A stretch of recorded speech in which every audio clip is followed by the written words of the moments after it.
বাংলাদেশে শেখ হাসিনা পরবর্তী যে অন্তর্বর্তীকালীন সরকার হতে যাচ্ছে, সম্ভবত ডক্টর ইউনূসই সেই সরকারের প্রধান উপদেষ্টা হতে যাচ্ছেন। এবং আমরা স্পষ্টভাবে আপনাদেরকে বলে রাখতে চাই, ডক্টর ইউনূস যদি অন্তর্বর্তীকালীন সরকারের প্রধান হন, তাহলে সেটা হবে শিক্ষার্থীদের পছন্দের সরকার, জামাত শিবিরের পছন্দের সরকার, সবার পছন্দের সরকার। আমরা হাসিনা পরবর্তী একটা সময়ে বাংলাদেশের যে বাস্তবতায় দাঁড়িয়ে, তাতে আমি সুনির্দিষ্টভাবে 7টি কারণ আপনাদেরকে বিশ্লেষণ করে শোনাবো, যে কারণগুলোতে অন্তর্বর্তীকালীন সরকারের প্রধান উপদেষ্টা হিসাবে ডক্টর ইউনূসের কোনো বিকল্প নাই, তাকেই আমাদের দরকার।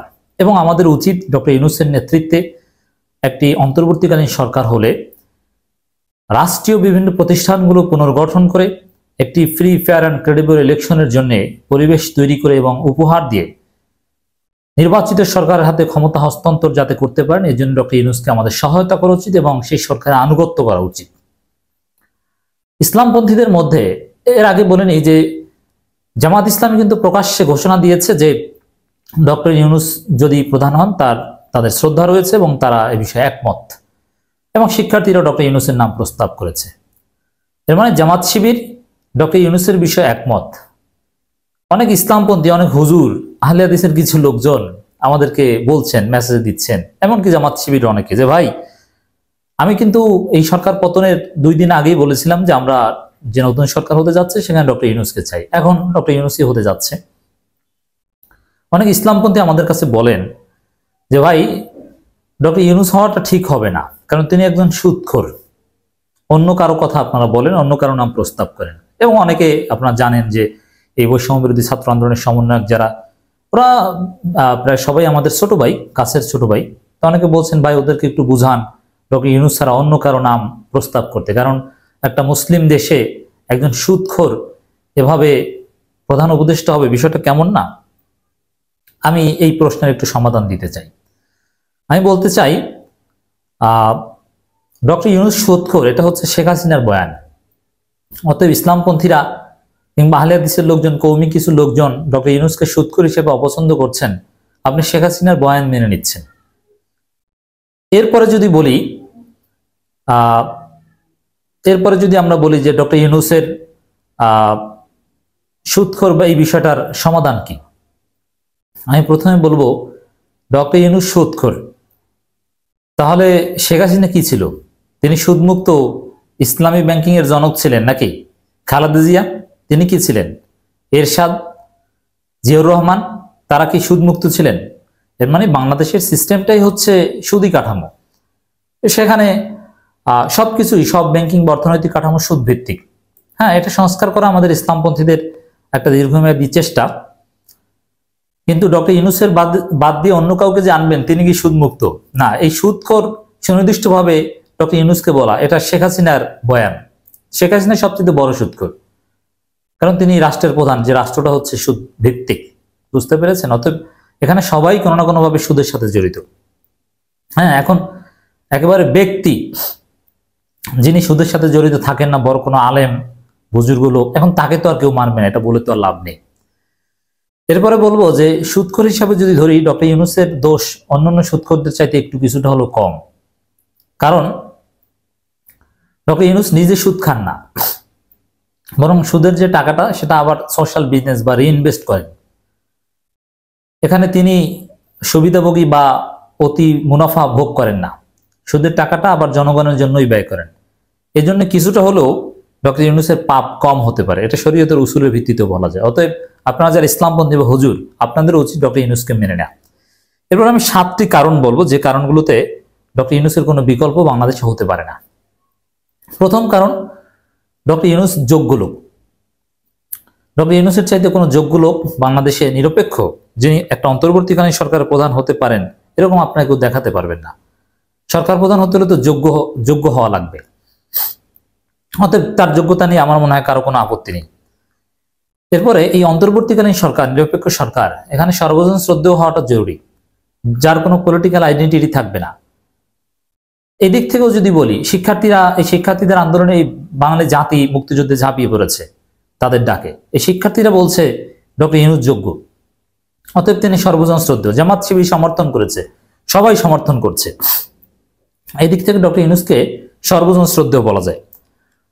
এরপরে যে বিষয়টা, আমাদের এই মুক্তিযুদ্ধ, আমরা যুদ্ধটা করেছি, আমরা ভারত, চীন, রাশিয়া, আওয়ামী লীগ, ফেসিবাদদের হাত থেকে দেশকে স্বাধীন করেছি।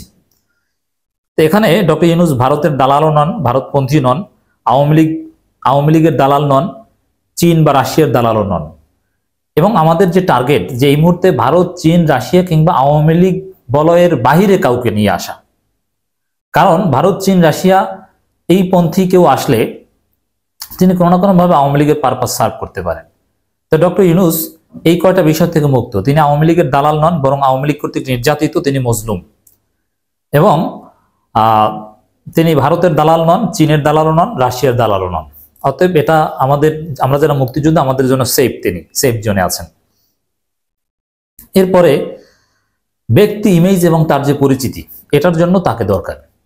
কারণ আমাদের এই বাংলাদেশটা গড়ে তোলার জন্য আন্তর্জাতিক সমর্থন কিংবা অর্থনৈতিক গতিশীলতা, নানান কিছুর জন্য ব্যক্তি ইমেজ রাষ্ট্রপ্রধান হিসেবে ডক্টর ইউনূসের ধারে কাছেও কেউ নেই। ডক্টর ইউনূসের যে পরিচিতি, তার যে ইন্টারন্যাশনাল সম্মান, শেখ হাসিনা তো দূরের কথা, তার বাপ যে শেখ মুজিব, তার চাইতে 1000 গুণ উপরে। শেখ মুজিবের চাইতে বেশি নেইমান ফেম ছিল বলেই তো ডক্টর ইউনূসের প্রতি শেখ হাসিনা অনেক ক্ষিপ্ত ছিলেন। অতএব পৃথিবীর বিভিন্ন দেশের রাষ্ট্রপতি ডক্টর ইউনূসের সাথে কথা বলার জন্য সিরিয়ালে থাকেন। এরকম একজন লোক যদি আমাদের প্রধান উপদেষ্টা হিসেবে আমরা পাই, এটা আমাদের জন্য নিঃসন্দেহে মঙ্গলজনক হবে, কোনো সন্দেহ নেই। এরপর দেখেন, এই স্বাধীন করার পর স্বাধীনতা রক্ষা করাটা আমাদের জন্য জরুরি। এই পরিস্থিতিতে বাংলাদেশের স্বাধীনতার সার্বভৌমত্ব ভারতের হাত থেকে যেহেতু আমরা স্বাধীন হয়েছি, অনেকাংশে একটা ভ্যাসেলস স্টেট থেকে আমরা স্বাধীন দেশ করেছি, তো বাংলাদেশের স্বাধীনতার সার্বভৌমত্ব এটা যে কেউ রক্ষা করতে পারে না। ভারত, চীন, রাশিয়ার ষড়যন্ত্র যে কেউ ঠেকিয়ে দিতে পারবে না। আমাদের স্বাধীনতার সার্বভৌমত্বের জন্য পশ্চিমাদের সাথে একটা সুসম্পর্ক রেখে আওয়ামী লীগ, ভারত, চীন, রাশিয়া মুক্ত স্বাধীন সার্বভৌম ভূখণ্ড হিসেবে টিকে থাকতে হলে নির্বাচিত সরকারি চূড়ান্ত সমাধান, কিন্তু ফর দি টাইম বিং বা ইন্টারিম পিরিয়ডে ডক্টর ইউনূসের কোনো বিকল্প নেই। এজন্য আমরা ডক্টর ইউনূসকে চাই। দেখেন, আওয়ামী লীগ সরকারের পতনের পর যদি অর্থনৈতিক অবস্থা আরো বেশি খারাপ হয়, দ্রব্যমূল্যের ঊর্ধ্বগতি যদি আরো মারাত্মক হয়, ইনফ্লেশন যদি ভয়াবহ আকার ধারণ করে, মানুষ যদি অশান্তিতে থাকে, বিদ্যুৎ যদি না থাকে, সবকিছুর যদি আকাশচুম্বী দাম হয়, তাহলে মানুষ আওয়ামী লীগকে বিষ করবে। অ্যাটলিস্ট খেয়ে পরে বেঁচে থাকাটাই যাদের মূল টার্গেট। অতএব অর্থনীতিটা তো আওয়ামী লীগ নষ্ট করে দিয়ে গেছে, সব লুটে পুটে খেয়ে গিয়েছে, পাচার করে সব নিয়ে গিয়েছে। এই অবস্থা থেকে আমাদের অর্থনৈতিক পুনর্গঠন বা অর্থনৈতিক স্বস্তি দেওয়াটা জরুরি। যার ফলে ডক্টর ইউনূসের মতো একজন অর্থনীতিবিদ, যার প্রতি সবার শ্রদ্ধা রয়েছে, পৃথিবীর বিভিন্ন দেশের এইড পাবেন, ইনভেস্টমেন্ট আনতে পারবেন, বিভিন্ন সহায়তা আনতে পারবেন, তার মতো একজন লোক আমাদের জন্য জরুরি অর্থনৈতিক পার্সপেক্টিভেও। এবং আমি মনে করি যে অর্থনীতিটা সবচাইতে গুরুত্বপূর্ণ। স্বাধীনতা, সার্বভৌমত্ব এবং অর্থনীতি, এই দুইটা বিষয় আমাদের এখন সবচাইতে বেশি গুরুত্ব দিতে হবে। এবং যেহেতু একটা নিরপেক্ষ সরকার, ইন্টারিম গভর্নমেন্ট, তত্ত্বাবধায়ক সরকার, নিরপেক্ষ সরকার, সেখানে ব্যক্তিগত লোভ লালসা বা ব্যক্তিগত কোনো উচ্চাবিলাস নাই এমন ব্যক্তি কাম্য। ডক্টর ইউনূস তিনি রাষ্ট্রপ্রধান হওয়া বা এগুলোতে তিনি বেশি একটা ইন্টারেস্টেড না। তিনি রাজনৈতিক দলের সাথে সম্পৃক্ত নন, বিএনপি, আওয়ামী লীগ কোনো দলও করেননি, তার ওইরকম আত্মীয় স্বজন নেই, পছন্দের লোক নেই যাকে তিনি প্রধান বানাতে চান। এই অর্থে বললে তিনি নিরপেক্ষ, লোভ লালসা থেকে মুক্ত। অতএব বাংলাদেশে ডক্টর ইউনূসের কোনো বিকল্প এই মুহূর্তে নেই।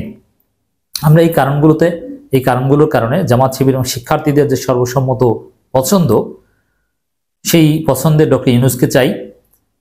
এবং আমরা বিশ্বাস করি ডক্টর ইউনূস প্রধান উপদেষ্টা হলে জামাত শিবির, শিক্ষার্থী, বিএনপি সহ যারা এই স্বাধীনতা যুদ্ধে অংশগ্রহণ করেছে তাদের পছন্দের একটা ইন্টারিম গভর্নমেন্ট বা সরকার হতে যাচ্ছে ইনশাআল্লাহ। অতএব আমরা আবারও বলতে চাই, পরিশেষে ডক্টর ইউনূসের নেতৃত্বে একটি ইন্টারিম গভর্নমেন্ট ফর্ম হলে আমরা তাদেরকে সহায়তা করব, আমরা তাদের আনুগত্য করব, পরামর্শ দিব এবং আইন শৃঙ্খলা রক্ষা থেকে শুরু করে সব কিছুতে আমরা প্রত্যেকে সুনাগরিক হিসেবে ভূমিকা পালন করব। একই সাথে আমরা এটাও আপনাদেরকে আশ্বস্ত করতে চাই, ডক্টর ইউনূস হলে আওয়ামী লীগের প্রেতাত্মার আর জায়গা পাবেন না। এবং ওই আওয়ামী লীগের যত প্রশাসক, অমুক তমুক, যত অবৈধভাবে নিয়োগ পেয়ে বা যারা এসেছে, এগুলো সব বাতিল হয়ে যাবে। ডক্টর ইউনূসের হাত ধরেই আমাদের যে প্রত্যাশিত স্বাধীন উন্নত বাংলাদেশ তার ভিত্তিপ্রস্তর স্থাপিত হবে। বাকি কাজগুলো করবে বা আসল কাজ করবে নির্বাচিত সরকার, কিন্তু ভিত্তিপ্রস্তরটা ডক্টর ইউনূসের হাত ধরেই হবে ইনশাআল্লাহ।